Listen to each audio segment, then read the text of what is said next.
All right, everybody, a quick call to action here. TCG Player and its parent company eBay announced a couple of weeks ago that they are shutting down their fulfillment center in Syracuse, New York, and firing all of the 220 people who work there. They're planning on moving fulfillment to Kentucky, a move which, very conveniently, should they succeed, renders the current union that workers at TCG Player fought so hard for effectively powerless. eBay and TCG Player engaged in extensive, well-documented union-busting tactics when the workers were forming their union, and now that they have one and are able to advocate for themselves and effectively negotiate, the powers that be are trying to just replace them entirely. The union is calling for a boycott of TCG Player in response, and I would strongly encourage you to honor that request. That means no buying cards or accessories from TCG Player or eBay, full stop. Some other options are Card Kingdom, Star City Games, Cool Stuff Inc., and of course your local game store. I know that some people are skeptical that boycotts like this can work. Maybe you think this move is inevitable, or that your small purchase of a few singles for your cube can't possibly matter in the grand scheme of things. What I would say to you is this. 220 people are set to lose their jobs. They're being laid off in a terrible job market in a country where their healthcare is not guaranteed. They are in an incredibly vulnerable and precarious position by no fault of their own, and they have one simple request of you. Just buy your cards somewhere else. Whether you think it's likely to work or not, it's basic human dignity to honor that request. Do not cross that picket line.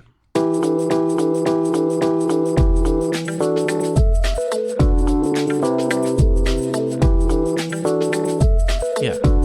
All right. Hi, everybody.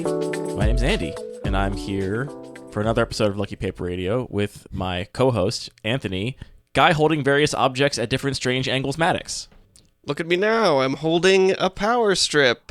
At 87 degrees. That's a good angle. Check it out. 87 degrees. Those photos of you were genuinely some of my favorite parts of the video because they were so unexpected. I had seen the script, but I obviously hadn't seen all the other stuff, and the photos he chose were just perfect. I had a real Steve Zissou feeling where I was watching this video by Ristic Studies, and he included... he never mentioned me directly, but he did include a couple photos of me at moments where it made sense, and I just looked like a complete doofus in all of them. And False. At the end, I was you just do not like, look like a doofus. You're a handsome guy. Oh, thanks, but... and then I was just like, you know what? That was me. I did those things. I held those objects at those angles. So I guess that's... Do you remember the context of you holding your laptop like a book? I'm pretty sure I was trying to read a card side, or like a double face or something. You were reading Battles during our... I was reading Battles, during our review. And Scryfall had not updated yet to rotate Battles automatically? I think it was my fault. I think the Battles were updating on Scryfall, but not on our website. Not on the scratch pad? Yeah. I thought it was great. Also, I think you're a good-looking guy in all those pictures. You think you look like a doofus? A little bit. I think you look like a charming, charismatic goofball. I'll take that. Which, honestly, in real life, I wouldn't describe you as goofy. You're not self-serious either, but you're not like a kind of person, you know? So, a lot of your sort of charm comes through in photos, I think. I'll take it. He's got some goof energy, I think. I would say he's playful. Uh-huh. Playful, but not goofy, maybe? Yeah. Yeah. Like, he'll never answer a question directly if you ask him. It's always just some sarcastic response, which is playful, but I would say not goofy. That's not true. You could ask me, what kind of bird is that? And you'll say, you got it wrong. It's not that at all. We're also back in the booth with Parker LaMascus, who is here to talk about your Atavus Cube, which we drafted last night here in Baltimore. Welcome back, Parker. Hey, glad to be back. Biggest night of Cube ever in Baltimore? We had a record-setting Cube night last night. Not only was it record-setting, it was exactly 32. Perfect. You can't make this up. It would have been awesome to have 31 or 33 as well, but I don't think we would have been quite as happy if it wasn't exactly 4 perfect pods of 8 for the 4 pods we had to draft. And the exact number of seats that we had to draft in, which is very important. Genuinely, we maybe could have fit 1 or 2 more people if we had a cube that could support 10, but we were maxed out, and the LGS is moving in a couple weeks, so we'll see how the new space accommodates our ever-growing group. But we were, of course, happy to welcome you, Parker, because you're beloved around these parts. I don't know why. People are like, why are you visiting? Everyone just loves you. You're fun. You're nice to be around. Oh, thank you. Very friendly fun guy. To be around. You got to suffer the slings and arrows of the cube feedback that our group gives, which I think is probably, first of all, we have a lot of cube designers in our cube playgroup. Most of the people in our playgroup have also designed their own cube. We have 40 some on the playgroup website as of time of recording. It's true. We had 32 people, but we have more than 32 cubes somehow in the local group. Well, it wasn't everybody last night. It was still just a subset of people. Yeah, But of course. Oh my god, it's up to 51 lists. okay, that's a problem. Everybody bring your own cube and battle the cubes together. I did see some cross cube games last night. This happened. Wait, really? That happened? Yeah. What cubes? Somebody was like, "Oh, I finished early." Me too. Let's just see how this goes. Foil Peasant and Sacred Geometry. Really? Yeah. How did it go? They didn't finish a game, but Foil Peasant Okay, was never winning. mind. Huh, interesting. The round ended, and so I offered to play against the person I was supposed to play. Oh, okay. Yeah. So last night, Parker, you drafted my Sacred Geometry cube. I drafted your cube, Atavus, and these are both of our sort of takes on a cube focused on elegance, simplicity, clean magic, basically. And I would say they're very different lists, more different than I thought before I sat down and drafted Atavus. I had glanced at the list before. I'd certainly read you talking about it and sort of read your goals behind it. And we talked about comparing cards basically for our respective lists before. But it ended up being more different than I thought. So we're basically going to spend this episode talking about, I think, your and my definitions of elegance, of simplicity, of clean magic, how our goals are maybe slightly different for our cubes that otherwise kind of have a similar appearing elevator pitch. And then just compare our drafts last night and talk through what cubes look like in this space, which I think it's worth acknowledging that the regular cube for me has been in this space forever. This is kind of like one of the OG cubes that I think really put cleanliness, simplicity, not playing any clunky or weird or off-kilter cards at the forefront of your goals. Would you say that's true, Anthony? Yeah, absolutely. I mean, we've talked about this plenty in the past, but just I think what's relevant for this conversation is my goals were not about playing the most powerful cards. They were about playing cards that were easily grokkable, and the gameplay was ideally about making combinations of cards that were more than the sum of their simple parts. Yeah, and not just you're not playing the most powerful cards, but you also had no other stipulation goal other than like play the kind of magic you like, which makes for what you kind of jokingly refer to as like the regular. It's just a normal regular cube. It's regular there's cube. Nothing about it. Nothing is special or weird or interesting. It's just normal regular cards. I do think that both of these cubes have deviated from sort of the philosophy of the regular cube in a big way, though, because they both have a much, much bigger power band. Whereas regular cube, it's like, honestly, can be somewhat paralyzing. You open a pack and it's like, all these cards are pretty much equal, or there's like maybe one or two that stands out a little bit, but the power band is very flat there in both of these, and I think intentionally there are some things that really stand out in terms of power level, and I think will be very impactful on gameplay. On both sides, on the good and the bad side. Yeah. We both have some really junky cards in our cube. We both have some really powerful cards in our cube. I want to let you lead off on sort of a description of Atavus, but before we do that, just to sort of tie this into the regular cube, I do want to say that when I started building a Sacred Geometry cube, I conceptualized it in my head as a weird love child between my Bun Magic cube and your regular cube, Anthony. And I honestly felt like it's kind of the regular cube plus all the cards that I think fit in the regular cube, but you otherwise don't want to run because I think you are intentionally avoiding what are like considered to be staples of like power motivated cubes. Like I think Counterspell and Lightning Bolt will be fine in your cube. I don't think they would warp anything. And they're obviously incredibly clean and iconic cards. I think part of your reason to not run those kinds of cards, maybe more Counterspell than Lightning Bolt, which would actually be the best burn spell in the cube, is more that like every cube has Lightning Bolt and Counterspell in it, so I'm instead going to play these like slightly different versions that have a particular appeal to you. Yeah, I mean, I think that was maybe sort of more of an artifact of the design process at this point, to be honest, where I think you're totally right. It's like if you put those in, they are both one-for-one spells. It's not like they would be the cards that are dominating games. They would be good, but I think within bounds. But when I was conceptualizing the cube, I started from a sort of very literal kind of, mathematical is maybe not quite the right term, but a sort of quantitative perspective where I was just like, okay, well, normal high-powered cube plays Llanowar Elves. I'll just play the 2-mana version of that. A powerful cube plays 4-mana Wrath of God. Let's try some 5 and 6-mana Wraths. And similarly, like, okay, instead of Lightning Bolt, let's just play Shock or the 2-mana variants. And what's interesting is a lot of those more lower power things also have some other hook. You also get to proliferate, or you get a divided burn spell or things like that. So I thought there was a lot more opportunities for more synergistic build-arounds. And I think I agree with you that if I built it today from scratch and didn't necessarily have that kind of mindset or that kind of framework for building it, then yeah, Counterspell and Lightning Bolt could fit very easily. Yeah, I mean, I think we talked about you kind of not having a compact differentiator for regular cube necessarily because it is just regular cards. But I think honestly it is that you took everything a half step below what everyone's probably used to in most Eternal cubes. And that sort of half step down afforded you some more range in the types of cards that have that type of effect, and range for you to sort of express what you value in those sort of cards. But that's sort of intentional. No, I'm not running any of these iconic cards that might work on power level, might work fit my goals otherwise, but don't fit just because I don't want to do that here. This is intentionally a sort of deviation from what people are used to in the Cube scene, is I think one of your goals that maybe has not been explicitly stated before on this show, at least. For sure, yeah. Anyway, Parker, I want to hear about Atavus, where it came from, your goals for it, and if you think it's currently meeting those goals.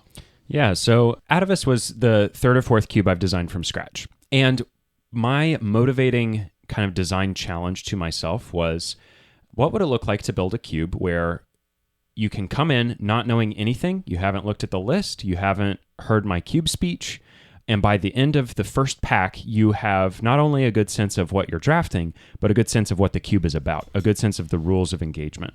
You know, how well is removal going to line up against threats, that kind of thing. How fast is the format? What are the supported synergies, even having not looked at the list before? And this is because in my cube group, which is, you know, I don't know that we've had a 32-person night yet, but we are also growing. We have a lot of new people and a lot of people who are, even if they're regulars of the group, they might be playing a cube for the first time because the last time the cube was there, they were in the other pod. And so it becomes increasingly important, I've found, to help people have fun in their first draft of a cube. That's what I've noticed helps people come back. And so this was a design challenge to myself to see, hey, how far can I push this and still have a fun environment? But then also it ended up that the ways that I met that goal also just play a bunch of cards that I really love. And so at a lower power level as well. And so then it kind of met the regular cube in that way, kind of coming from a different direction. Or honestly, kind of the irregular cube, because one of the defining things about this cube that I did not know and had not picked up on from my various reading about your comments online about it is that you do have a rarity module. Mm-hmm. Yeah, this is not necessarily... Actually, I think before the irregular cube, there were cubes on Riptide Lab that were doing this kind of thing. Actually, Jason Waddell, whose articles, like I read all of his articles at one point. Sure. Not only does he have like the Eldrazi domain cube, which is playing in this like medium power space with no restrictions, just like I want to make certain lower power archetypes work. Mm-hmm. So that was a big inspiration for me early in my cube design days. And then also in his main cube, when he was writing about that heavily on Channel Fireball, he wrote about, I have, 2 slots and 4 cards that I will pick randomly to fill those 2 slots on a given night.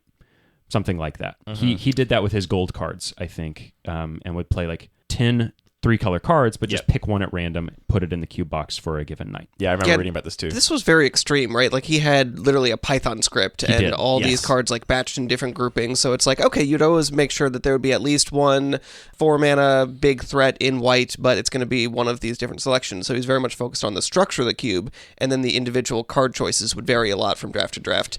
And it was also very labor intensive because then he had to run the script and then go assemble the basically tonight's version of the cube. Right. So I didn't want to take it that far, but the irregular cube simplifies that a little bit by just saying, oh, there's going to be a rare module. Ryan Sachs's build around cube does this as well, I think. And I wanted to do it as well, but I wanted to make it even simpler. And so I said, maybe the way I'll do rarity is actually the rarity printed on the card, because irregular cube isn't all rares and mythics in the rare module, quote unquote. And then there's also rares in the base cube that's always played. Yeah. A recurring discussion every time we draft the irregular cube is people trying to speculate or guess or figure out the method of discovering which cards are the actual rares as defined by the irregular cube. Right. And honestly, my main concern was if I'm unshuffling or if I'm resetting Atavus for the next draft, how do I make that as easy as possible for myself? Mm-hmm. I want to look at the set symbol, the color of the set symbol, and use that. Really trying to reduce the friction there. So that's how I landed on the rare module, the way that I did it. So you just kind of said you just wanted to do it. Why did you want to do it? This is because rares do an interesting thing in Retail Limited. One, they provide a source of variance. If your rare is good and your opponent's is bad, you might beat your opponent, even though, in a different situation, they might be more skilled than you, right? So this is a way of helping people feel like they have a fighting chance in the cube, even if they've never drafted it before. A huge and recurring observation that I hear among my play group is like, oh, you really have to draft it the second time in order to get a hang of it. Or like, oh yeah, no wonder you lost. The other person had played before and knew what was good. Of other cubes specifically. Yeah, of other cubes, saying, right? Yeah. So that's something I wanted to fix in Atavus. Or not fix, but like try and push the other direction intentionally. Because it's worth noting that I think most cube designers, by their stated goals, would probably embrace the fact that the more you play the cube, the better you get at it, right? Like, right. In some ways, that is rewarding skill. It's rewarding familiarity in a way that indicates that perhaps other broader cube design goals are being met. But when you're specifically thinking about, we're trying to grow the play group, I want everyone to have a really good experience the first time they come out to Cube Night, maybe you're willing to sacrifice some of that and say, yeah, you know what, the better player lost because their opponent had Baneslayer Angel. Yeah. I mean, I wonder if it also just creates more opportunities for individual moments within a night of cubing that are really exciting to a new player. And it's like, oh, wow, I have this like crazy angel that does this big, powerful thing. It might not be the thing that lets them 3-0 the draft, but if they get to have 1 or 2 games where it really shines, that can still be a powerful sort of moment to walk away from, where when you're really focused on just kind of like the nitty-gritty of, did I use my combat trick in the right moment, or did I properly figure out which of their creatures I needed to use my removal spell on, those are not necessarily the kind of like easy, sink your teeth in kind of fun moments. Right. A little hard to learn from that, too. Yeah. You know? Really. And that's another thing I wanted to address. So like if your opponent has the Baneslayer Angel, if the cube is all rares all the time, or, you know, like the best cards in Magic, it might be like, is Baneslayer actually better than this other Planeswalker or this like rare creature that they've had in play since turn 1? Where do I spend my removal? Instead, we're actually adopting a kind of like, there's only one rare on the table and it is Baneslayer Angel. If I'm a new player who's never played cube before, let alone this cube, I have a sense of where to point my Doomblade. You sure point do. at the thing with the orange set symbol. And so it's not just Unless about... it's Tibble. Sure. We'll come back to that. So it's not just about... Just kidding. Tibble's never going to be on the battlefield. Right. So it's not just about helping players win when they're not familiar with the list. It's also helping players play Magic when they're not familiar with the list. Sure. And I think that's like a really big part of wanting to come back to Cube again is even if you lost, and I know that, you know, Magic is a really hard game and it favors skill when there's a large skill disparity. I also heard somewhere recently that every Cube Night has 12 losers, so you got to keep that in mind. Yeah. You know, you only have a 50% chance to win a game of Magic or a match of Magic in the first place. Or like one person's got to lose, right? Mm-hmm. But even if you do lose, what's the condition under which you're still really excited to come back? And I think one of those conditions is I feel like I can get better next time. Mm-hmm. I know next time to either save my removal for the Baneslayer Angel because I lost to it, or draft it myself, or, you know, like it makes your road to improvement as a cube player and a cube drafter more visible. And it makes you feel, even if you didn't win, that improvement is tractable. Cool. So I think some people, like Anthony, a lot of your stated goals for the rare module in the regular cube was like, I want to play these weird cards. I don't want to see them every time. It was like kind of more about the replayability of the cube and what the experience was like draft to draft. And it sounds like that wasn't really your focus for here. It was really just about changing the texture of the draft picks, the texture of board states to say some of these cards have a big glowing red orb on them, right? Like a big neon sign pointing to them saying pick me. Pay more attention to me for some reason, which is definitely a way to make all those decisions more accessible to new players or franchise players. You know, in franchise players, I have a preference to draft green-black grind them out decks, and if I open a blue bomb, that might tempt me in a different direction. Now we're playing Sultai grind them out. Yeah. All right. I could make green-black work. It's a state of mind, really. So that's Atavus. Let me briefly get into what Sacred Geometry is meant to be, and then we can each talk about our own respective drafts. And I'm especially interested. I feel like, Anthony, you're kind of like presiding over the elder statesman of you're like Magic. the expert here. Where's my gavel? And you can like rule on, you know, who did the best job of adhering to their stated goals. I mean, I don't think that's nope, totally... I think you should. Okay. I think you should definitely just decide at the end who did a better job. I've talked a little bit about Sacred Geometry on this podcast before, so forgive me for repeated listeners if this is a rerun for you. But this is my newest cube that I have both designed theoretically and built in paper. I started working on it in April of last year and just built it in paper in preparation for Boston Cube Party, which was now a month ago. And so it's only been drafted. I think last night was the 8th draft of this cube ever. I still to date have only been in 2 of those drafts. So I would love to play this cube more, frankly, but I keep ending up doing other things on the night that it gets drafted. So my goal for this cube was to basically, I wanted a cube in my stable that filled the role that the regular cube fills for us pragmatically on Cube Night. So in that sense, I think our goals are very similar. I wanted to have a cube that I could keep in my bag all the time, not have to like keep a super close eye on my bag because my cube in there is worth a huge amount of money, frankly, was a major consideration for me. Which is a great feeling. Like, if you've only played Cube in the space where your cube is very, very expensive, it really helps facilitate a regular Cube night just to have that you are just comfortable throwing in your bag. And just comfortable handing to people, be like, yeah, go over to that table, sure. draft this thing, Exactly. I'm doing something else. Like, it's just, it's so much nicer to have something you don't have to worry about at all. Not that I worry about my other cubes too much, but it's a factor. And I also wanted it to be the kind of cube that I could very comfortably say, if you're new to Cube, if you're not a huge drafter, you're mostly a Commander player, if this is your first time at Cube Night, this will be a good sort of welcoming experience for you, which regular Cube has been that in our playgroup for the longest time. Anthony doesn't always have regular Cube on him. Sometimes we've drafted it 3 weeks in a row, and so the more players that are coming back repeatedly maybe want to have a sort of a little bit of variance in there. And also, I want to do my own take on it, just selfishly. Like, I love the regular Cube. I've probably suggested 5,000 cards for that cube over the years to Anthony, and at some point I have to accept that our goals are just different. Like, if the regular Cube were mine, I would have done a different thing with it, and so here's my take on a very similar idea, basically.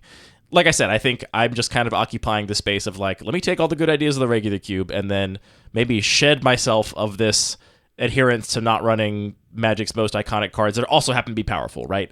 And so one of the first things I did was just embrace a really broad power level. I've actually, I worked a little bit on the Cube overview leading up to Boston Cube Party because I knew people would be looking at it and I wanted to make sense to them. And I feel like I've come across this way that is very helpful for me to sort of describe the cube, which is just with a couple groups of 5 cards, one in each color, that I think are part of these definitional pillars of what the cube is. And the first one I have is what I'm just calling efficient and powerful icons. This is Swords to Plowshares, Counterspell, Demonic Tutor, Lightning Bolt, Birds of Paradise. Cards that were all printed in alpha, that are like staples of the game. They've been around forever, and they're very powerful. Like, you'll see these still in the most powerful cubes and a lot of people's vintage cubes, and these are some of the best cards in the entire cube. So that is part of what's here, is these 5 cards. I also have a bunch of what I'm calling aspirational big threats, which is basically to say that when you get high up on the mana value spectrum in this cube, you are no longer playing Magic's most powerful cards. I am not giving you stuff that just has incredible value regardless of what kind of interaction your opponent has. I'm giving you stuff that you have to actually think about and work for. And so the 5 cards I picked here were Archangel of Thune, blatantly stolen from Anthony's love for that card over the years, and also its play in the irregular cube. It's a great card. Consecrated Sphinx, Shadowborn Demon, Twin Flame Tyrant, and Colonian Hydra. None of these cards are peak power level threats. Our peak swag, though. They're so swaggy, and that was a big part of the reason I chose them. I really like the iconic creature types. I want angels, I want dragons, I want demons here. Sphinxes and Hydras maybe a little tier below, but I want these iconic Magic creature types and kind of a core set feeling in the cube, right? I don't want to have cards that are heavily tied to a specific strange plane present. I'm trying to keep things very core set-y, basically. I had 2 of these aspirational threats in my deck last night, so my deck was extremely aspirational. And I think this, as a contrast to, Swords to Plowshares and Demonic Tutor, shows you that there's already a pretty big power level disparity here, right? Like, Demonic Tutor and Colonian Hydra, pretty big gap between the power level of those cards. The next sort of category I have is just minimalist role players, and so this is Pacifism, Unsummon, Innocent Blood, Pyroclasm, and Rampant Growth. Again, these are all cards that are, I think, a tick or 2 below the most appealing versions of these effects on power level, but are playing them because they're so simple. There are many better Unsummons, but Unsummon is the simplest Unsummon. It is the iconic version of Unsummon. Pacifism also is a type of removal that I think is largely power crept out of almost every cube because every creature has incredible abilities these days, or good ETB or something, and so just nullifying it in combat tends to not be good enough, but it's a perfect Magic card in my opinion. The name describes what happens so resonantly. The art, particularly in the 7th edition version, is great. It's like a soldier walking away from a pile of armor with a sword, mounted in it. That kind of resonance is what I'm looking for. I want these cards to, be the complete package, is, something I'm really valuing. Then the last category here is just personal favorites, and the 5 I chose for this section are Eternal Dragon, Think Twice, Unearth, Ironcrag Pyromancer, and Managorger Hydra, which is just to say that the rest of the cube is also just full of cards that I happen to like, right? If it doesn't fit into one of these other categories, it's probably just a card that I like and think is cool and satisfies my bar for cleanliness. I'm not actually holding myself to many hard rules for this cube, but there are some soft rules that I'm keeping in mind. I really want correct Oracle text on cards, basically whenever possible. There is one exception I'm currently making, which is for miscalculation. There's no printing of miscalculation that has the word instant on the type line, which is insane to me. They all say interrupt. I'm making an exception for that because I think that card is excellent and it fits into many, many decks the cube is running.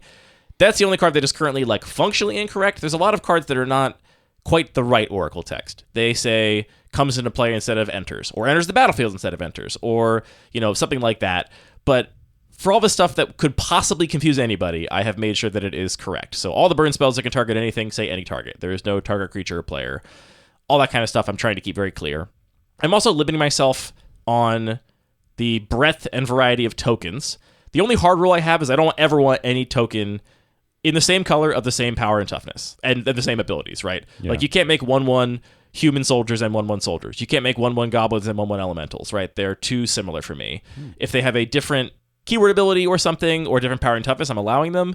But even within that, I'm trying to limit myself to just as few tokens as I can manage to basically keep things grokkable. And I think that's a practical thing too. Like players are so much more likely, I think, to actually go get the correct tokens when they can find them very quickly because there's only 6 different tokens instead of like the Bun Magic Cube. I still try and think about token limiting there, and I think I have 30 or 40 different tokens in that cube. Yeah. Or at least 30 or 40 different cards that make tokens. And cubes that are in that same space but don't care about that at all will have even more, and it gets really, really unwieldy. I'm definitely not playing any cards with any completely extraneous rules text. So if it has partner or cannot be regenerated or can be your commander, those cards are right out. I don't want any text that just literally has no effect on gameplay. No free spells. I want mana to matter here, and I don't want any free spells or even spells with very kind of funky costs. Like I don't have anything with Delve or like really intense cost reduction mechanics. Nothing with Phyrexian mana. Just trying to keep the costing of cards like pretty straightforward, basically. And then for now, I also have no planeswalkers, no double-face cards, no vehicles, no adventures, no sagas, and all those things are just, I think, not enough of like the core Magic experience for me to feel like they fit here. Planeswalkers being the ones I'm closest to adding, but I think that gives basically a decent overall idea of what this cube looks like if you've never seen it before. And obviously both these lists are going to be linked in the show notes, so you can go look at them on Cube Cobra yourself if you want. And every card we've mentioned will be on our cards mentioned page, so if you want to follow that in chronological order, that will also be linked in the show notes. I think there's something very similar to your set of especially the soft goals to my regular cube, where I think the way that you're phrasing it is sort of just like, if you're doing something that is very weird, there's a high threshold to it being worth doing that. So like Phyrexian mana, like it wouldn't be out of place necessarily, but are there any individual cards that cross that threshold to make that novelty be worth the gameplay that it offers? There is also the fact that I think a lot of new players look at Dismember and don't see a 1-mana spell, and that's what Dismember usually is. And that level of like having to just rethink anything at all, like I'm trying to avoid as many of those little tiny translations as I can, just to say like, here's Unsummon. You don't have to think about Unsummon at all. Like that is just in your core memory. It works exactly as intuitively as you would expect it to. Same with Pacifism. These cards just do the thing. And anything that has any even like half step between just doing the thing is something I'm very conscious of. So, how was your draft of Sacred Geometry, Parker? And then I'll talk about my draft of Atavus. I had a great time. This is your first time playing the cube. This is my first time playing the cube. I was also meeting a lot of the players at the table for the first time. So it was a fun experience. I was going in blind, as I like to do. I didn't look at we talked about the list in a design context, but I went in without knowing what I would draft necessarily, or it even took me until the end of pack 1 to remember that you'd talked about on-air green not being strong. And I was like, oh no, I have a bunch of green cards. I just added a bunch of cards trying to make it better. It looks pretty different from that last draft. It does. So let me just preface by saying I had a great time, and I'm not sure my draft was representative because I had a bit of a relapse. I drafted blue. Is blue something you've genuinely been trying to stop drafting? Is that like... how much of a joke is this? I've had a relapse. Like, kind of not joking. Okay. I really don't like drafting like a blue mage. But it sounds like it comes naturally to you, and so I'm always tempted. Resisting that temptation constantly? Yeah. I do have to, like, consciously think about it sometimes, especially when blue is open. And, like, it looks like a hard control deck is wide open.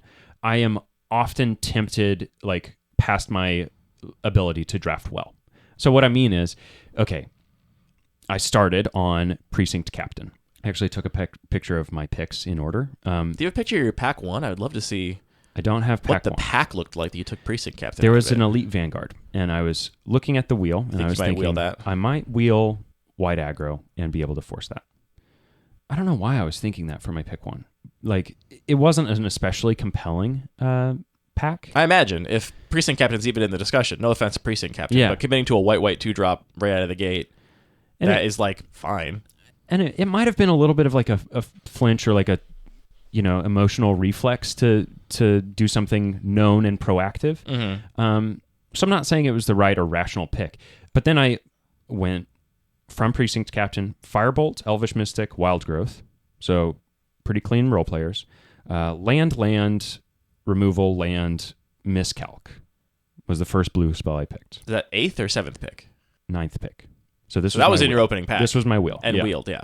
I saw that miscalc had wheeled, and I said, oh, great, blue's open. Sounds like it is. I have picked spells that are, fairly flexible. I've picked a bunch of lands, so I'm open to, potentially splashing some of the, like, I could splash a Firebolt, play blue-red, or something. But I'm seeing this reactive blue spell, and I'm like, okay, I guess this is open, and I should heavily consider moving in. So I pick it. I finish out the pack with mostly filler. Nothing that particularly gave me a direction. And I started kind of freaking out. And I'm not saying that this is a cube design issue. Like, this to be clear, you can if you want. I won't take offense to it. This is me feeling like I got bullied out of my preferences of green or black proactive deck. Just the rest of the table wanted those cards more? Yeah. It turned out afterwards that the seat directly upstream of me and the seat upstream of them were both drafting white-green creature stuff. And I was directly upstream of them, so you should have taken that as a risk. Yeah. So, like, there was maybe... And these people were also drafting for the first time. So like, there was actually, I was going to say, I think 3 people in your pod specifically that this was their first time at our cube night. Like, right. The cube is doing its job. It was literally, we had 3 cubes set, and then I was like, well, if we need a 4th, I'll bring Sacred Geometry. We did need a 4th. It like did exactly why I built the cube. And for one of them, it was their first cube draft ever. Yeah. So... Yeah. And I love that. I love that I got to be there at the table and, play Magic with them. And so what I'm saying is, don't take me getting in my head as like a criticism, right? But then I describe this relapse because, like, when I draft reactive blue decks, I don't have a good intuition for how good my deck is until, like, I've already played a full match. Mm-hmm. When I draft a proactive deck, I have a sense of, like, what should I prioritize if 2 green cards come to me in a pack? Do I pick the mana elf or do I pick the 4-drop? I think especially in a cube you've never played before, a lot of times it's pretty clear how to build a good proactive deck. You want a certain type of curve, you want a good distribution of threats and like a couple answers here and there. The control decks I think vary a lot more than you can tell from looking at the available card pool. You won't necessarily know how much like 1 mana dinky removal do I need that can remove just small stuff very efficiently versus how much like unconditional removal do I need for like huge bombs that have more toughness or whatever. That kind of stuff I think is very ambiguous. We've never played a cube before, and so like, it can be hard to know what that sort of paradigm control deck, that ideal sort of control deck for this environment is that you're aiming for. Yeah. I mean, when I draft a deck that I'm comfortable with, I'm almost deck building as I draft. And like I know, I need more removal. I should pick removal really highly. I should pick this specific fixing land really highly. So like, as you might have heard from my first pack, not only was I not even sure what my second color would be, but also I didn't have an intuition for like, what does this blue deck need? So through the rest of the packs, black and blue continued to be open. I got a Thoughtseize, I got a Demonic Tutor, I got a Drake Haven. And Drake Haven, I was like, oh, okay, I can build a synergy package around this.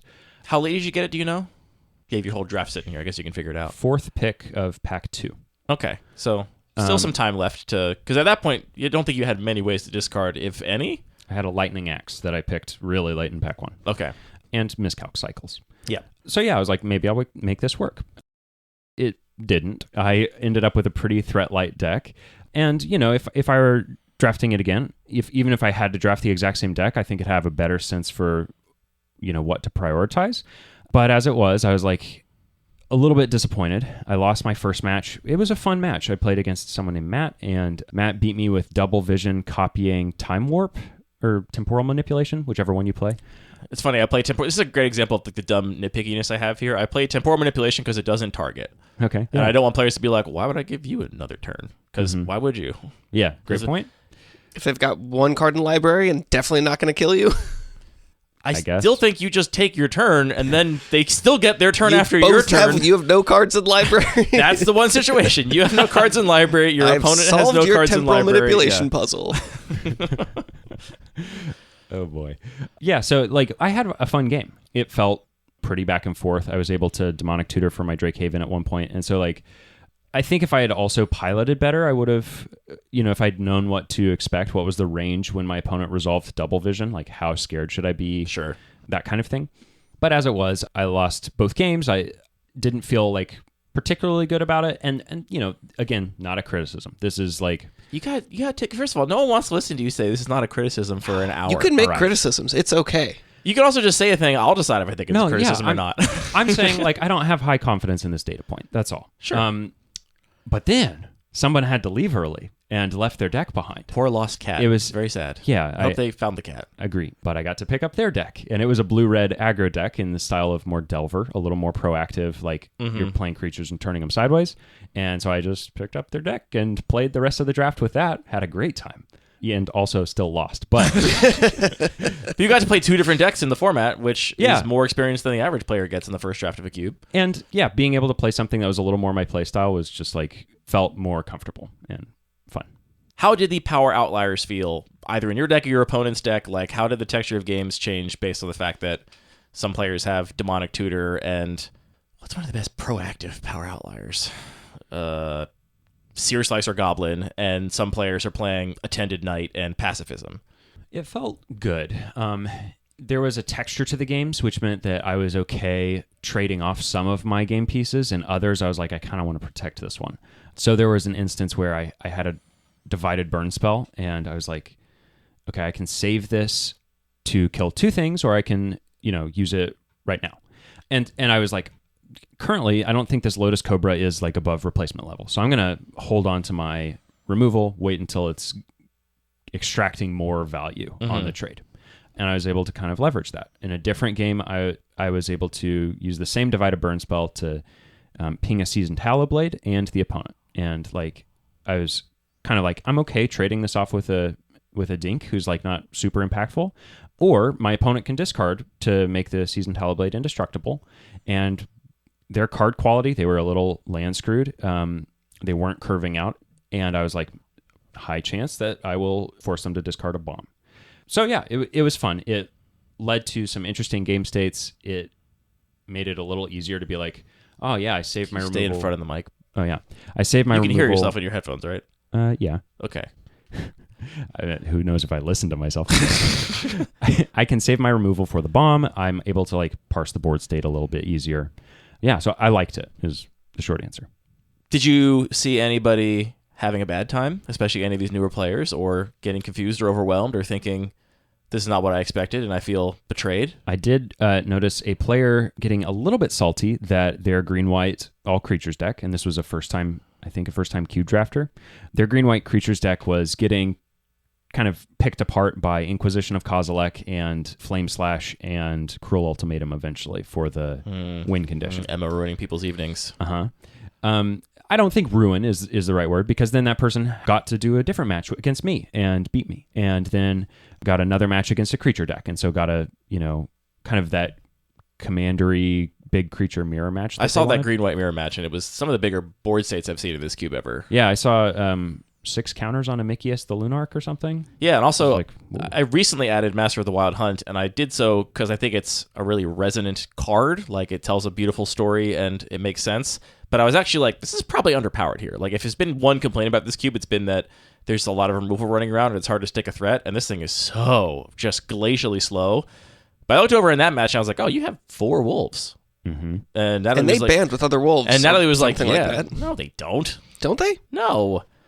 They fight together. They just fight together. You can make... What am I thinking of? He grows his wolf pack, and then he sicks his wolf pack on the bad guys. It's so resonant. Okay, never mind. I'm thinking of something else. You're thinking of the one from the oldest school that is Master of the Hunt. Master of the Hunt. Not Master of the Wild Hunt. That's crazy. This one's and wilder. that one does have banding. And regular hunt, banding. Wild hunt, punching. Wild Hunt, not wild, actually, at all. Very normal and to be expected. Yeah, it's interesting, and I wonder if this goes back to what we were talking about on a previous episode about this, like, the paradox of trying to include cards to answer something, but then they end up supporting that sort of strategy even more. in the irregular cube that I designed, I have that sort of rare module very much as a way to sort of play with these higher powered cards in a way that they won't get tedious, because you just only see it every once in a while. It's not like every game is decided because your opponent has Recurring Nightmare and you just can't play around it. It's like that happens every once in a while. And I think in Atavus, you're trying to solve that in a similar way, Parker. Here, Andy, I think you're trying to solve that problem in the way of just adding a lot of removal, so that there are powerful threats, there are big 4-mana angels that are going to take over the game, but there are lots of ways to answer them. It's maybe a little bit risky because the players that are able to identify those power outliers, and I'm not sure if that's really a risk, if that's something you worry about, because I think they look like power outliers. It's like, there's a big dragon. But you could have somebody just draft all that really efficient removal and then all the bombs and just have a really powerful deck that kind of, just doubles down on the thing that you're trying to keep in balance. Yeah, I mean, honestly, I play a lot of removal just because I like removal. I think it keeps board states clean and easy to read. It allows you a lot of agency in both drafting and deck building to control your fate. You don't feel like your opponent ever did something that was unbeatable and you had no draws that could have possibly saved you. That's the bigger reason. In terms of like games not being tedious, especially from like whole draft to whole draft, like we're playing this cube multiple times and there's always going to be a Archangel of Thune deck.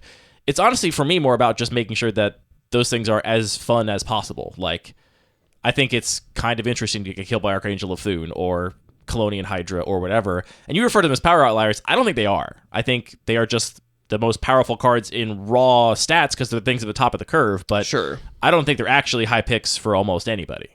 Well, they're high picks for me.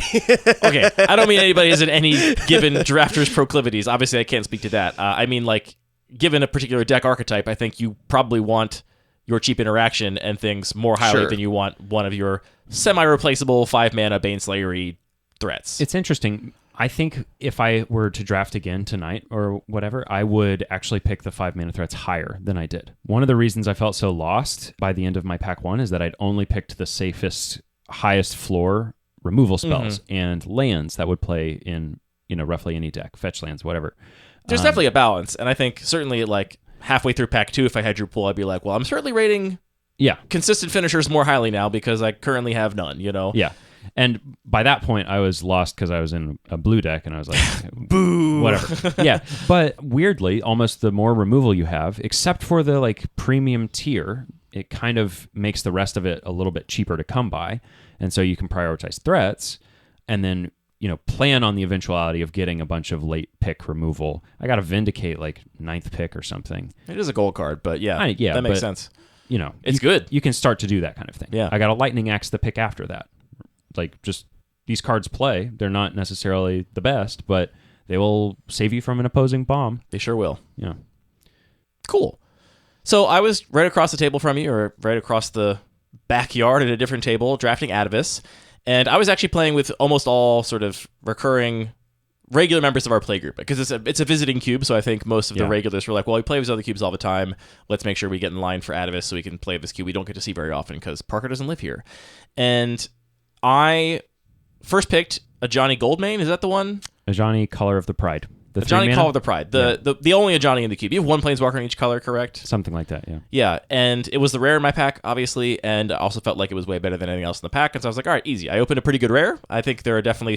The table was groaning about how their rare was bad, and so... They always do. I was glad that my rare actually... And I would say, too, like, almost all of the table talk revolved around this rare slot. It was like, is my rare going to be good? Am I going to open one of my colors in, pack 3? Like, there was a lot of attention paid to it, which was interesting, and... I think it sounds like it's within your goals, basically, that people were really sort of fixated on these cards that were the special, different cards. It's a fun moment of excitement. I've had... Okay, so there are actually 2 red Planeswalkers because one of them is Tybalt the Fiend-Blooded. So it doesn't count because no one ever plays it? Yeah. Tybalt's literally just in there to make people smile during the draft or groan, but what an epitome of I opened up a booster pack and my rare is worthless. Yeah. And yes, he will go around the table, and so he can make everyone can smile. See him. Yeah. Everyone can see him twice. Patrick even I always forget that Patrick really only started playing Magic in a serious way with us a couple years ago. So Patrick had never seen Tybalt before. Patrick was like, whoa, 2-mana Planeswalker. And I literally watched him go like, whoa, and then read it and go... tilt his head like a dog who, just heard a sound for the first time, be like, what is this? Am I missing something about this? No. And I was like, you're not missing it, Patrick. It's bad. It's a bad card. Yeah. And just to be clear, you do actually seed packs, so there's not just a percentage of rares. There is exactly one rare per pack. And in this case, always at the back of the pack. So everyone was just the first thing I did before I opened each pack was just look at the back card. When I played a lot of limited, I committed to the bit of go through front to back until you hit your rare, and I thought that was more fun. Well, build up the tension. Everyone here just ripped the Band-Aid off, except positively, and found their rare immediately. Those kids who don't wait until Christmas morning. Exactly. Yeah. So I took a Johnny, and then took a few more sort of reasonable white cards. I think I actually went a Johnny into Scrubland. I was like taking fixing pretty highly. Okay. And that was an on-color, fixing land. Into a couple more white cards, into a Boros Garrison. And I was like, I'll be either red-white or white-black. One of these two probably. Maybe in some crazy scenario I end up playing 3 colors if the sort of cards end up being there for me. And long story short, white was just wide open. Mm-hmm. And so I wheeled every cheap white card I could have wanted the entire table. By pack 3, I was like, I'm just not even going to take this like fairly premium white 1-drop, this like flowering bunny that you can have play with Offspring or whatever. Flowerfoot Swordmaster. That one. I was like, I'm not going to bother taking this because I know for sure it's going to wheel. And instead I'm going to take like this below rate removal spell because I would like more of that. And sure enough, I was wheeling this sort of semi-premium cheap white cards. There was one more white drafter, but they were a much bigger deck. They were not looking at the cheap stuff. They were looking for, kind of inevitable stuff. So they took my Sublime Archangel from me. They were also playing green, maybe? Great question. I can look at the deck list. Yeah, it was a goer. It went bigger than yours. For sure. Yeah. So the aggressive stuff, I was wheeling all of it. I didn't set out to force mono white, but when I first picked a Johnny, I considered it an option. And then when I saw white was wide open and no sort of clear signs that either of my other colors were appealing, red was clearly more open than black. And there were a couple of decent red cards at the end of pack 1, but they were both double red. And so it was like there was a late Stoke to Flames going around, which I was like, this is a great card. But also I have, no other red cards. I have all white cards and a Boros Garrison. This is not going to be a good Stoke to Flames deck. And so instead I took like a replaceable, white 2-drop or something over it. And at that point I was kind of committed. I did open Baird, Argivian Recruiter, in pack 2, or maybe I got it pick 2, pack 2. And I took that over a premium white card because I was like, if I splash anything, it would be this. Because I have plenty of ways to put counters on my creatures. I have exalted triggers. I have all the ways you can possibly increase the base power and toughness of creatures. And so I did take Baird, and it ended up being the only red card I had that was worth splashing, and I had 3 or 4 red-white lands and decided it wasn't worth it. My deck was just solid enough, and I'd rather never have to worry about having the wrong color of mana. So I just played 15 planes and a low-curving white deck that had 2 4-drops. I had Inspired Charge, and I had the Double Detain. Yeah. Azorius Justicar. Yeah, that one. I had those at the top end. A few 3-drops. The Planeswalker was definitely my best card individually, and then just a good curve and a little bit of removal. And yeah, my first match I played against Julian. I think safe to say the best player in our play group. The only one that's ever done well on the Pro Tour that I know of. I don't know. He didn't do that great at the salt box. Just kidding, Julian. So anyway, always a scary person to see across the table. And we had a match that went to 3 games and felt pretty close. I will say this, and you can do what you want with it. I just want you to know. Our third game was the most boring game of Magic I've ever played in my entire life. And I think Julian agrees. Just the way the cards happened to break down, I had an opening hand that had Banisher Priest, Fiend Slayer, which was the main reason to keep the hand. This is lifelink 2/2, and you can't be targeted by red or black spells. And Julian's playing blue-red Spellslinger, basically, or blue-red something. And what happened in the game, I can describe every game action up until a certain point, is I did nothing until on 3 mana I played Fiend Slayer. I was on the play, so this was the first spell that was put on the stack in the game. Julian untapped and played some 2/2 flyer that has Undying, but also can't block, or can only block flyers. A blue creature. Stormbound Geist. Yeah, Stormbound Geist. Julian plays Stormbound Geist, and literally for the next 5 turns, I just keep drawing planes, and my spells in hand, I think at this point, are 2 Banisher Priests, and some other like minimally disruptive card that doesn't make sense just to play out for no reason. And so I just keep attacking with Fiend Slayer and gaining 2 life and going up to 23, and Julian keeps attacking me with Stormbound Geist, which can't block, and passing back. It got to the point where he just didn't even bother untapping. He just kept it tapped and was like, drew a card and said take 2, and then we just like kept doing that for about 5 turns. And then eventually he found Hordling Outburst and Young Pyromancer, which was a thing I just couldn't come back from at that point. Yeah. And my removal lined up really badly against specifically Hordling Outburst because I had Banisher Priests and an Oblivion Ring and a Pacifism. Like all my things were great at answering like the big bombs, but I had no way to deal with a bunch of wide sort of low to the ground creatures. I was basically on hope I draw a Johnny and can somehow cheese him with double strike and flying, you know. Okay. I think it was largely just the draw. Like, Yeah. I just drew a bunch of lands in the mid game, and all of my spells were like, well, I'm not just going to play out a Banisher Priest to exile this dumb 2/2 flyer that I actually don't care about because I'm still at 23. Yeah. Like, it didn't matter, and so I was holding that for other stuff, and then the other stuff never came, and eventually I was like, I guess I take your Young Pyromancer, and then I'm sure this just dies again, and you immediately get it back, which is in fact what happened. But yeah, I think neither of us really felt like we made any decisions in that game until maybe the very like end turns where Julian was like, at what point do I actually start killing you instead of just sitting here behind an army of tokens that you can't possibly attack into? Right. So Okay. that did happen.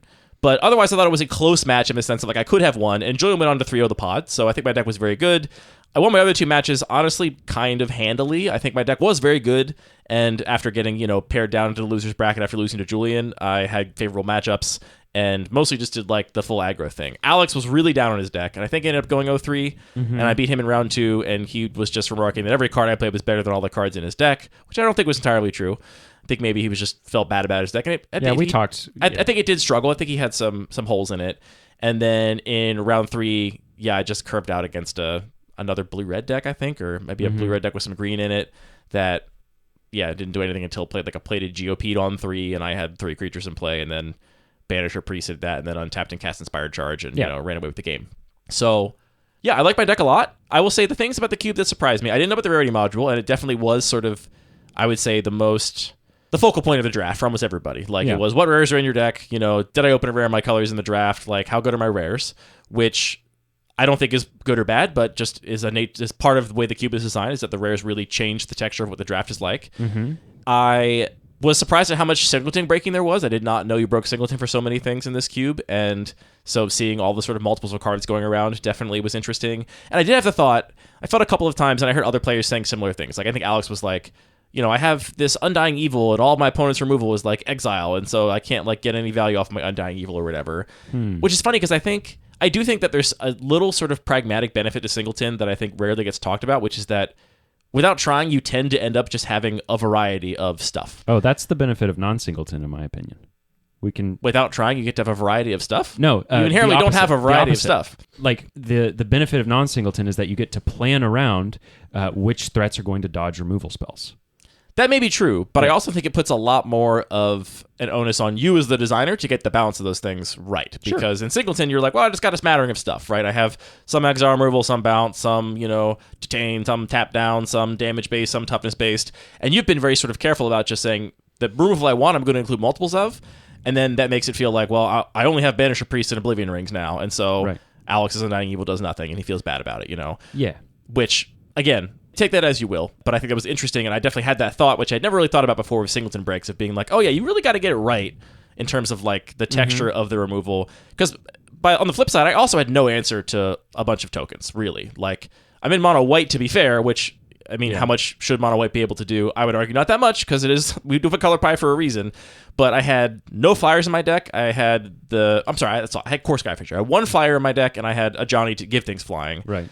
No trample, no evasion, no way to deal with multiple small creatures in any sort of meaningful way. So it was just like Hordling Outburst was my nightmare card to see across the table. More so than Baneslayer Angel would have been. That's really interesting. And maybe the first nightmare Hordling Outburst that I'm aware of in this cube. Or ever, maybe. Yeah. I mean, it's just, again, There's like a lot of Hordlings. Have you seen all the Hordlings? How many Hordlings would you say there are? And they're mad. Certainly, I heard in Sacred Geometry, I think there was a double vision Hordling Outburst, which was, that's an outburst. A lot of Gerblins. Which is certainly not to say that it's like a power outlier, and it's certainly not a problem, but it was just interesting that because of the nature of my deck and the kind of removal I had, I was just like, oh yeah, that card is the biggest problem for me of any card I saw. Like, I least wanted to see Hordling Outburst. I was also pretty afraid of Young Pyromancer because I had the 2 Banisher Priests, but in the deck with Young Pyromancer, there's going to be a lot of ways to remove a 2 toughest creature. Right. And then I had an Arrest, I had Joust through, and I'm like, well, this is never going to attack or block, so I need to hit it with the Banisher Priest, and then it's just going to get killed. So, but I mean, I love a cube where Young Pyromancer is one of the most powerful cards, so I'm never going to complain about that. So that was the nature of my draft, and I think the cube satisfied your stated goals.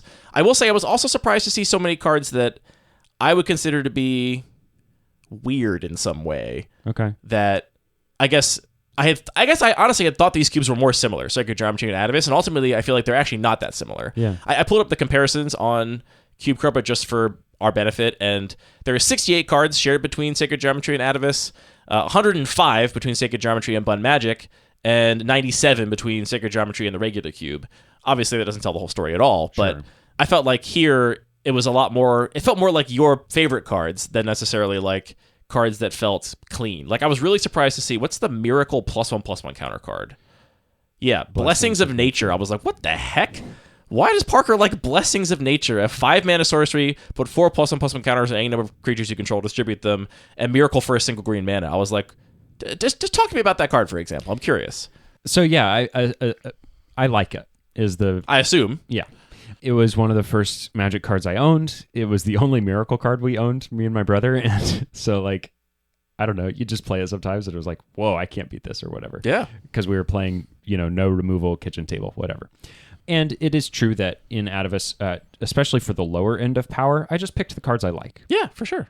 And I feel like it's okay if those ride sideboards. And then occasionally people are like, no, I want to make this happen. Like, Null Tread Gargantuan? Are you kidding me? This is the coolest 5/6 with a downside I've ever seen. That one is very cool, I will confess. And, like, try and make it work. And if only you could put the Miracle card back on top of your deck with Null Tread Gargantuan. That would be cool. That'd be sick. You could morph it down somehow. Manifest. Yeah, manifest. Manifest it and put it back. Null All right, Null Tread Gargantuan Miracles is coming to Legacy soon. Yeah. Okay. Essentially, I just like it. I do want to kind of return to the non-singleton stuff. Sure. This cube, the first cards in the cube were 3 copies of about 3 instants in every color. The first thing I designed was, what are the duplicated instants I'm going to put in this list? Which is a very gameplay-focused cube design decision, because the instance your opponent could have available with certain mana untapped is one of the most defining features of like any limited format, of any constructed format. It's like, what could they possibly do with blue-black at instant speed, So this is also one of the biggest barriers to entry for cube players, for new cube players to feel like they have a chance to improve. In an Eternal cube like the Bun Magic cube, if your opponent is holding up, 3 mana and one of them's a fetch land, and so it could be blue or white. It's like, is this a Vendilion Click? Is it a counterspell? Is it Path to Exile? Is it Mana Tithe? Or is it like Force of Negation backup for whatever this is? Please, I don't play Mana Tithe. Give me some credit. All right. But there's this like big range of interaction that open mana represents. And some of that could be huge blowouts. Like once we get to 4 mana, now we're talking about this could be Cryptic Command or the Wandering Emperor. And like that's a wide range of effects to play around, to anticipate, to notice, and then to play around in an effective way. And so by contrast in Atavus, I wanted players to be able to kind of grasp that layer of strategy of bluff and counter bluff, or like starting to plan around what's in your opponent's hand, that hidden information, as early as the game 2 of their first match. And for that to be an interesting set of decisions. And so we have Giant Growth as a premier green. Like, I think I play 3 Giant Growth. Survey says true. In red, we have Galvanic Bombardment. So that's an interesting counterplay. If your opponent Giant Growths proactively, you can blow them out. But Giant Growth counters the first Galvanic Bombardment, right? Mm-hmm. But not the second necessarily. Or I guess not the third Galvanic Bombardment. You play 4, so you could potentially be Galvanic Bombardmenting for quite a bit of damage. Right. And so that's a really interesting counterplay. If they have a green-black land available, are they playing Giant Growth, or are they playing Undying Evil? Or are they playing Disfigure? Like, Disfigure and Giant Growth, also a really interesting trade-off. Because if both of those get cast during combat, now you're blocking differently than you were before those things got cast. And I find that to be really interesting, and I wanted players to be able to see that if it was happening to them within their very first match. I think that kind of does double duty in a drafted environment as well, because not only are you focusing on a narrow range of possibilities, especially for instant speed interaction that you have to care about, you're also very likely to see those cards during the draft. So even if you're not drafting red, it's like, oh, I've seen this Galvanic Bombardment 3 times, like maybe I should take a second and read that, or right. At least you'll, after the first one is cast, be like, oh yeah, that I saw at some point. Galvanic is also cool because it clues you in, because it names itself in the card text. Right. It clues you in to other non-singleton things. That was another question about the non-singleton, is there's a number of different cards that you have included in multiples that care about multiples. So there's the Wolf, there's the Fairy Miscreant. was that something that you did following the idea of starting with this core of multiple interactive spells? Yeah, it was. Yeah, I think I started with Galvanic Bombardment, and that was the first one. And then I was like, oh, it has this additional benefit of like cluing people into the fact that non-singleton exists because it names itself. Unless they think you're a sicko. Like somebody saw Fairy Miscreant on the battlefield and was like, what's that doing in a cube? And we're like, you can break singleton. And they were like, oh. Yeah, I know. Okay. Like there are some people who are like, what? This is crazy behavior, but those aren't the people I'm designing this for. This is crazy behavior. This is not, they're not the target audience. I hate to say it. And so like I did look through every card that names itself or additional copies of itself. I'm on Fairy Miscreant. I didn't want to do Squadron Hawk because I don't love shuffling, but who knows? Maybe I could be convinced.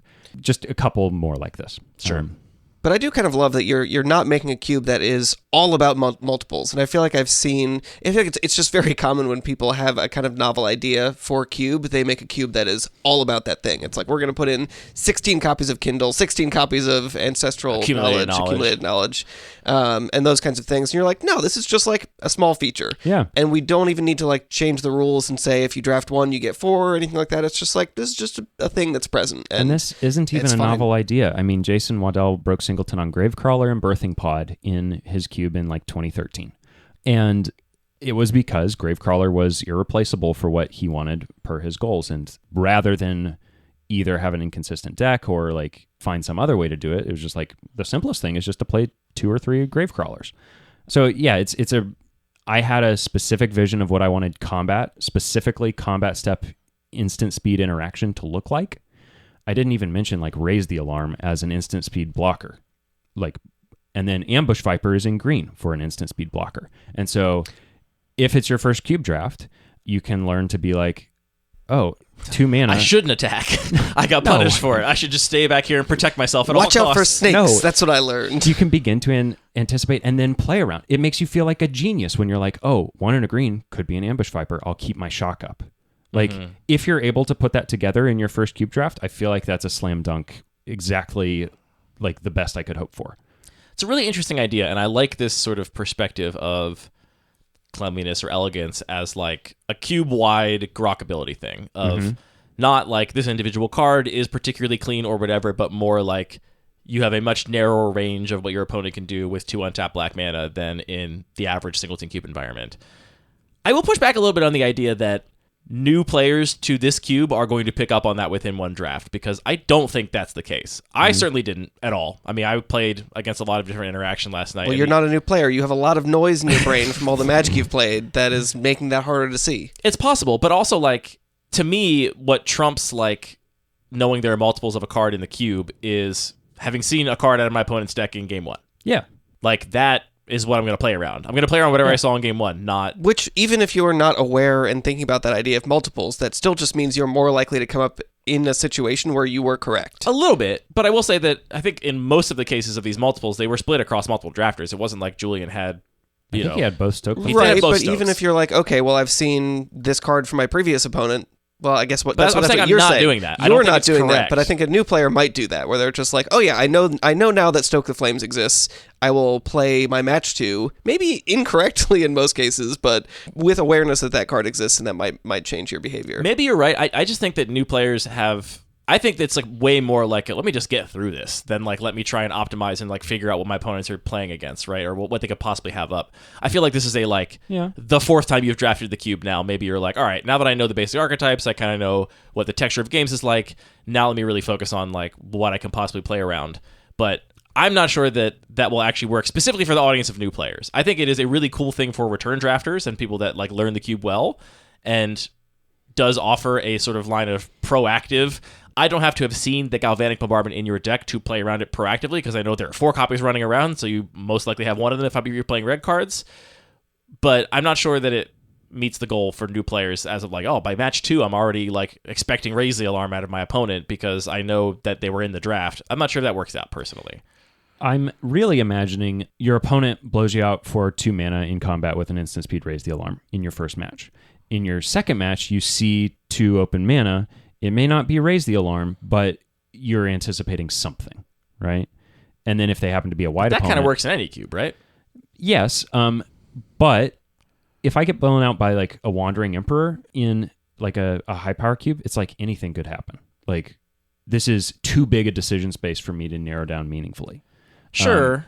I see that. I do think that like in a cube like Bun Magic, passing with 4 mana open in any kind of deck is like, that is going to be bad. Like, I get it. Yeah. Because if you were going to have some 2 mana something, you would have like cast a cantrip or like, played out your Retrofitter Foundry or whatever. So you're leaving all your mana up. Like the sort of more mana you leave up, the more my alarm bells are going off for sure. And whether it's a Cryptic Command or a Wandering Emperor or, 2 counter spells and a removal spell or whatever, like.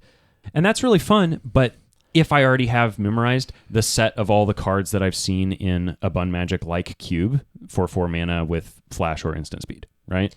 And I'm saying that people at their first cube night or people playing this cube for the first time may not have that pre-existing knowledge of typical cubes in air quotes. Yeah, but you're also not going to have that of this cube. Just 4 mana, you could do so much at instant speed in this cube in any color combination. I think generally speaking, it's really hard to argue against the idea that there being a smaller range of interactive effects will not be quicker to pick up on some patterns. So like I guess there's there's a matter of degree and like how much does that translate to, oh, now I'm having this moment of revelation of I need to keep up instant speed interaction against your instant speed interaction.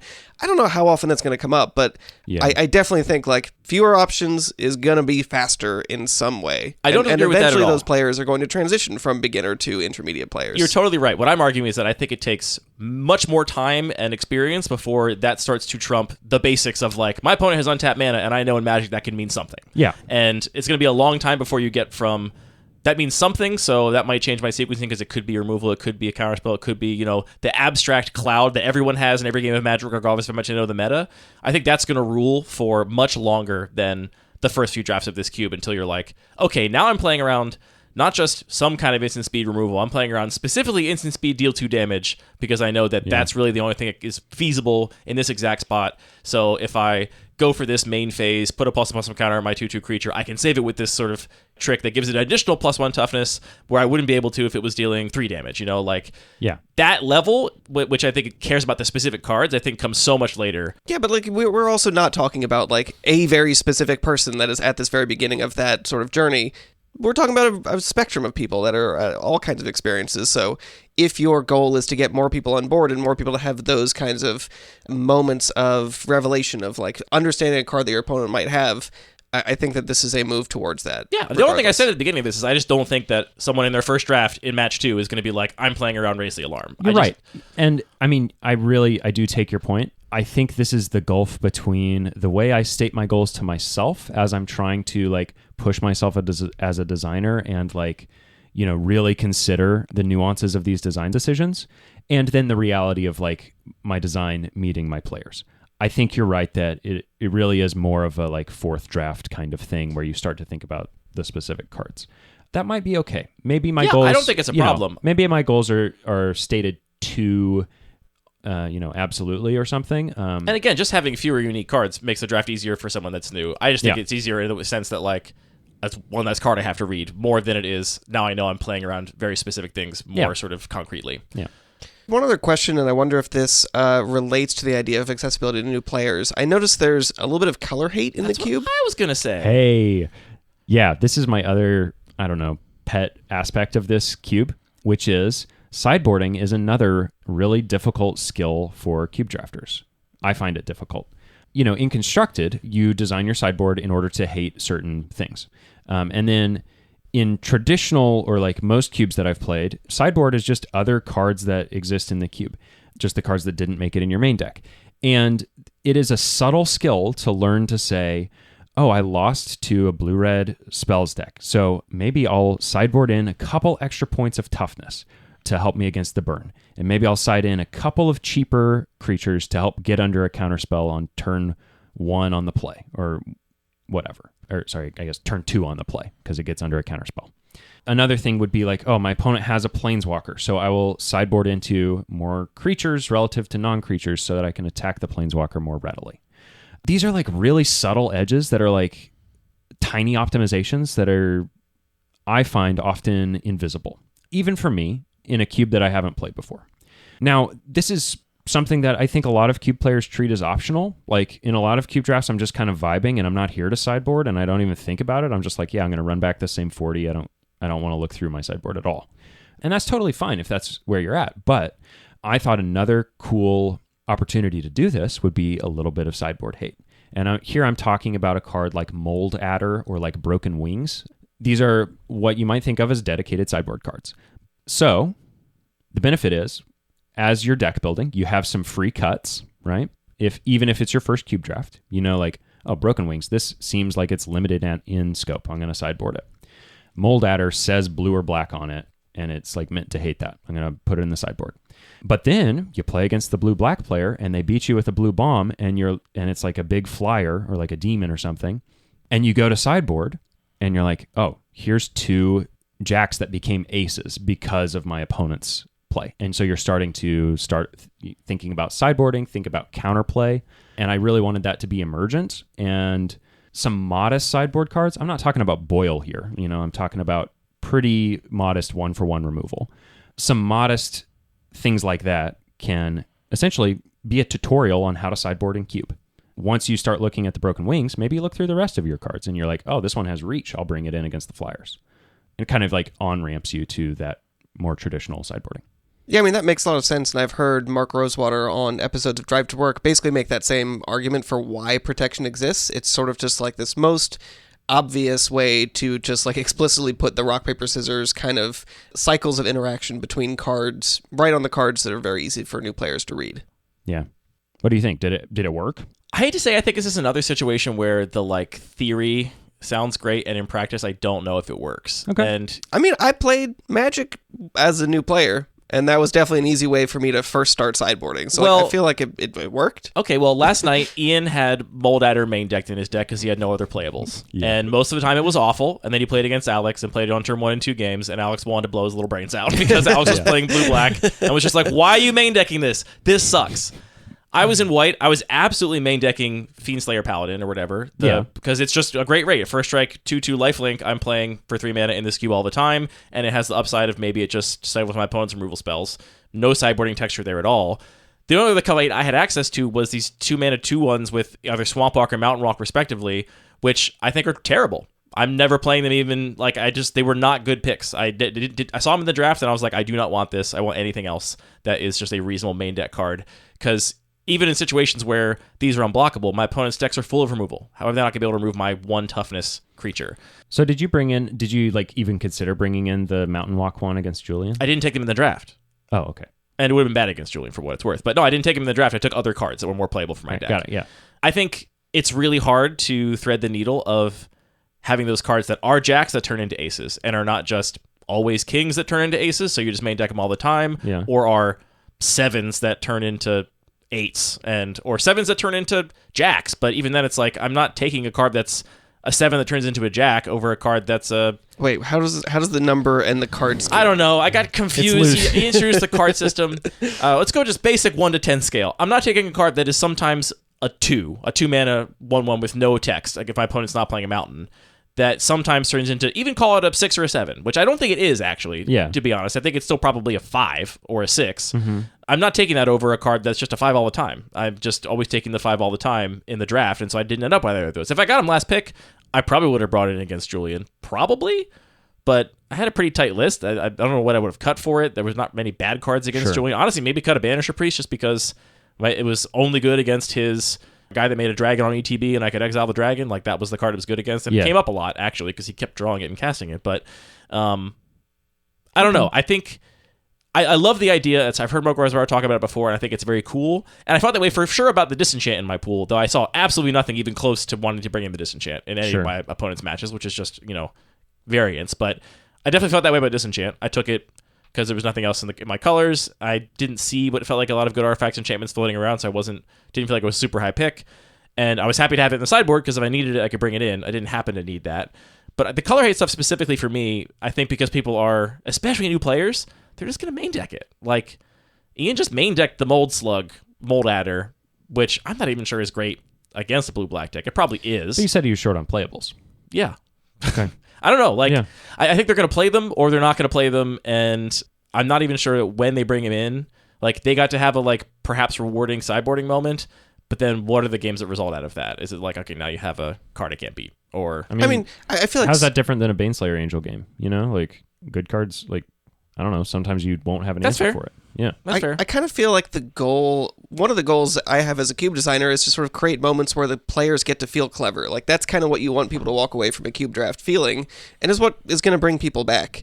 And I think often we think about having those moments just in the actual gameplay, but having those opportunities for those moments during drafting and during sideboarding, I think, can be equally powerful. And even if it's not like this is the defining moment that totally transformed somebody's day or like allowed them to get to a 3-0, that's maybe less important than just like, oh yeah, I realized that I've never sideboarded before, and this was the first time I really saw an obvious route into starting to sideboard.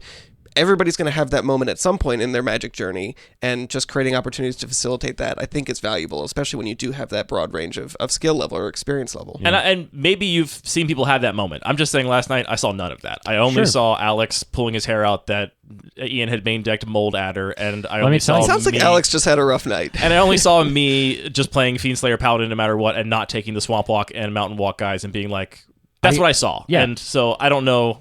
Again, like this is the challenge, I think, of all Magic, and especially of cube design, is like, how do you balance not statistically significant amount of data with your like theoretical ideas about how things ought to work, and like try and make the right decision?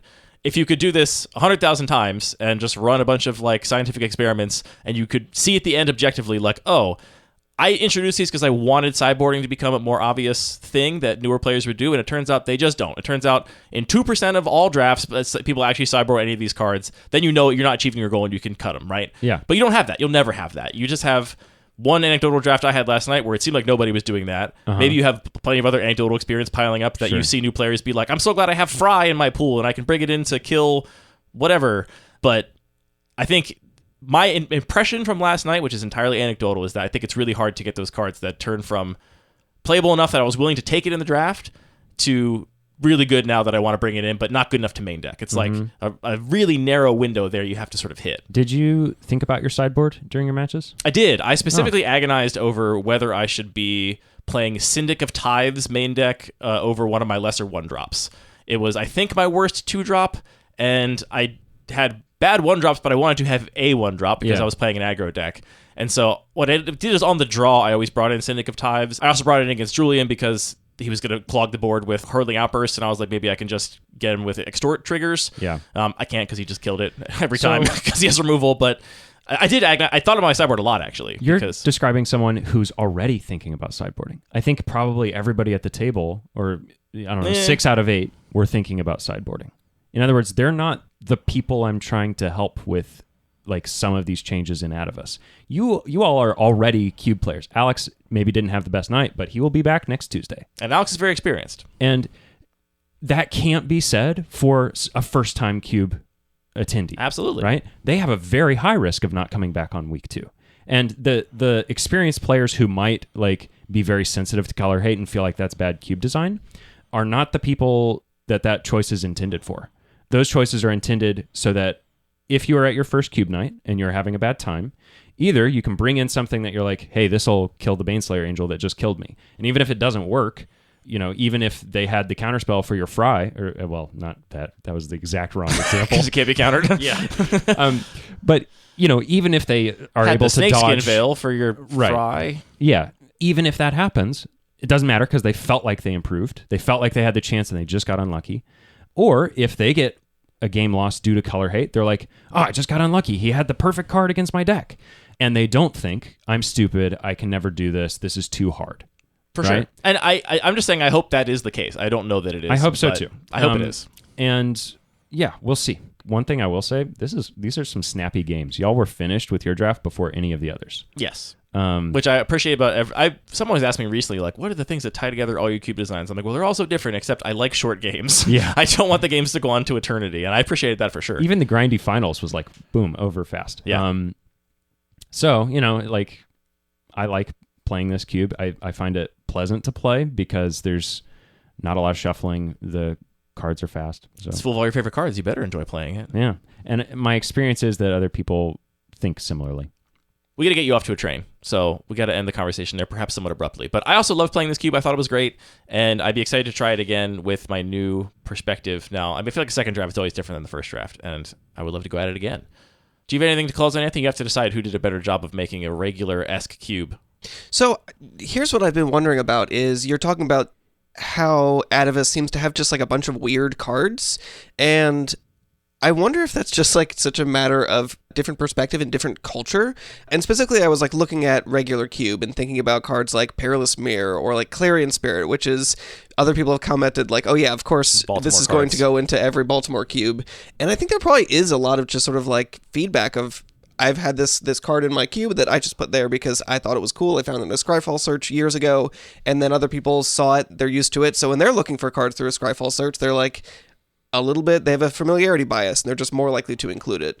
And maybe in the Philadelphia cubes, you have these similar biases where people are just a little bit more likely to include a card that they're familiar with, and so maybe that weird green miracle card just pops up more often. So from our perspective, it's like, yeah, that seems a little weird. I've never seen this card before. From your perspective, maybe it's like, oh yeah, that pops up in 10% of the Philadelphia cubes. Yeah. Do you think there's any credence to that?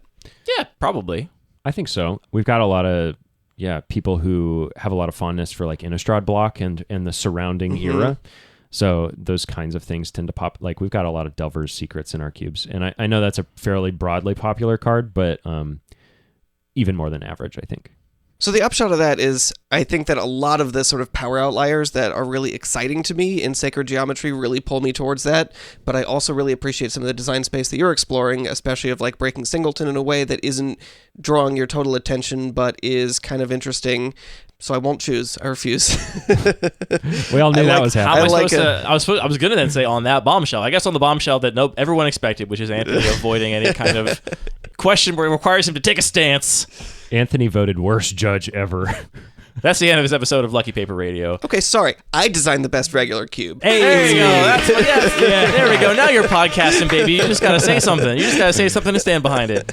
I'm sorry, Steve. I didn't mean to clap. Well, I did mean to clap. I didn't mean to upset you with the clapping. Anyway, that's the end of this episode of Lucky Paper Radio. Thank you all for tuning in. All of our music is produced by DJ James Nasty. All the magic cards are produced by Wizards of the Coast. This podcast is produced by thinking really hard about magic cards and then speaking into microphones about it. Anthony and Parker, thank you for the gifts of friendship and the gifts of Cube.